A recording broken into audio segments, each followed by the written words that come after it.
So this is my second camping trip, and I'm at Cades Cove in the Great Smoky Mountains. I'm going to do a base camp this time around. Weather's really warm, so it's probably not real smart to do a lot of backcountry backpacking.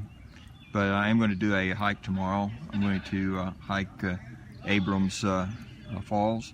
It's a short hike. It's only 5 miles round trip.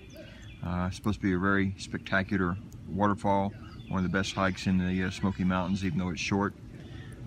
It's interesting though that it's rated out of all of the hiking trails in the United States, it's number 9 as a most dangerous. Most of that is because of things that people do around the waterfall, where the water is rushing pretty fast, it's very slippery, and the undercurrents are pretty bad, so people are not safe, and so that'll be one of the things I'll make sure of as I go. Anyway, I'm at the campsite tonight by myself, enjoying the solitude. It's about 75 degrees out right now. I did get a fire started, and still got to work on that part of it though. But I did finally get a fire started, and so just going to enjoy the evening. So last time, because of all the rain, I didn't really get to try out any of my cooking equipment. And I've got the jet boil as my cooking gear. And so I'm going to give that a try tonight and see how that works out. So you're going to learn along with me. This is the tripod that it all sits on. Although I do have it here on a comfortable table, it sits down nicely on that. You can see the legs there spread out. Help you to stabilize it if you're out in the ground as well. Then we're going to screw this part on top here. Okay. And get it all the way down. And I think we've got contact there. So then we hit the igniter and we'll see what we get. Well, oh, I know, I got to open it up. Okay, I can hear the hissing. Can you hear the hissing a little bit? And that's a good sign. Things will be coming through there. Now that I got that, let's see how let's open it up. Okay, now we got it. There you go. Got a flame. And I can adjust the flame down a little bit once you get started here. And looks like we'll be ready to cook. So I'm going to go get my water and get my food, and we will try this thing out. It's supposed to, one of the nice things about the jet boil is it's supposed to boil water extremely fast.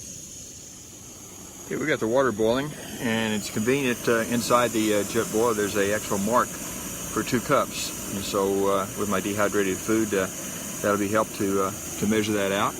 And so we'll give that a while and see exactly how long it takes for this stuff to boil.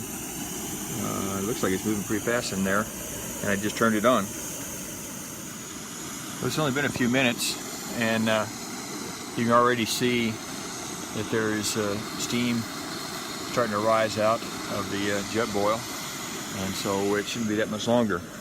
I am having some backpack dehydrated food. I'm going to have shepherd's pie, shepherd's potato stew tonight. I picked something that I thought that I would like. I didn't realize my wife was going to make that the day before I left, but that's what I've got. This is actually 2 servings, and so we'll see if it's too much to eat or whatnot, but it's just me tonight. But it's got about 280 calories. It's gluten-free, 17 grams of protein, and so it should be a pretty healthy meal tonight, and I'll enjoy that by the fire. Once I pour the water in, I've got to let it last for about 13 minutes so that it can rehydrate, and then we'll see what dinner looks like. So, I mean, the water probably took me less than a minute and a half, 2 minutes to come to a real boil. And so now I've poured that into my pack.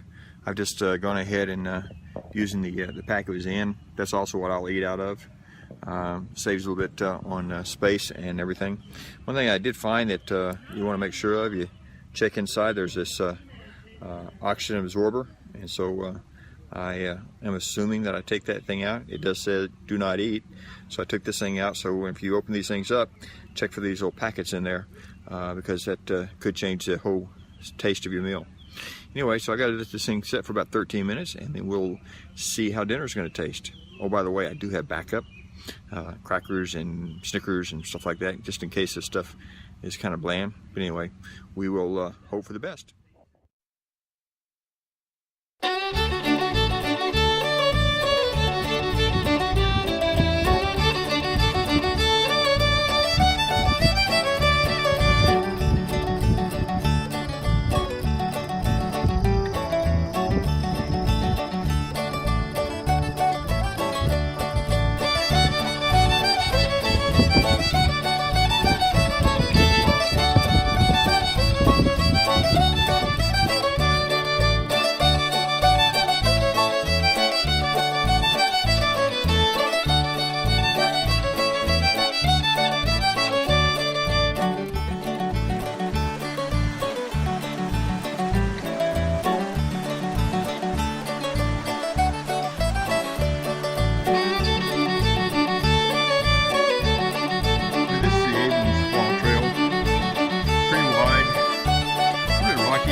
Changes every so often. So it's a moderate hike. Seen lots of families coming and going.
Well, I made it to Abram's Fall, and it is definitely worth the hike. It was a pretty moderate hike, but there are some pretty dangerous spots because of the rock that you got to walk on. And I can see that if it was a little bit wet, that'd be pretty treacherous. But definitely a pretty sight, worth coming to. Nice day hike. There is actually another way of getting to this place if you leave from Abram Fall Ranch Station. I think it's about a 10-mile out and back. So if you want to make it a little bit longer, you can do that. But this is good for me, a good day hike. And so I'm going to sit here, have some trail mix, some energy water, and enjoy the waterfalls.